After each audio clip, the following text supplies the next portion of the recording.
आज हमारी टीम पहुंच चुकी है गोरखपुर के बुढ़िया माई के मंदिर के गेट पे।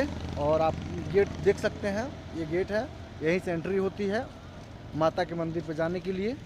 हमारे सामने हमारी टीम पूरी खड़ी हुई है और देखिए ये गोरखपुर से ये रास्ता आता है और ये चला जाता है देवरिया की तरफ। और हमारे सामने देख सकते हैं ये विनोद वन है और एक छोटा सा जू है जो आप देख सकते हैं हमारे पीछे जो ये दिख रहा है, यही विनोद वन है। और अब हमारी टीम प्रस्थान कर रही है माता के प्रांगण की तरफ। और आइए हम ले चलते हैं आपको मंदिर के प्रांगण की तरफ।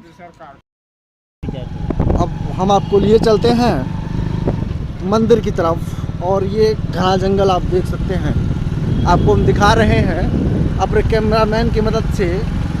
और हमारी पूरी टीम है और हमारी टीम आज पहुंची है। सोचा गया कि माता जी के दर्शन कर लें और आप लोगों को भी दर्शन करवा दें। जो लोग नहीं आ पा रहे हैं, जो दूर बैठे हैं, तो उनको हमारे माध्यम से हम माता जी का दर्शन करवाएंगे आज। और देख सकते हैं कि कितने भक्त लोग पहुंच रहे हैं मंदिर पे और काफ़ी भीड़ भाड़ है वहाँ पे। हमारे सूत्रों के मुताबिक पता चला है, सूत्रों से। और देख सकते हैं रोड खाली नहीं है, लोग आ जा रहे हैं और काफ़ी घना जंगल है और सूर्य की रोशनी यहाँ कलियाँ बिखेर रही है, आप देख सकते हैं। इधर भी आपको दिखा दें।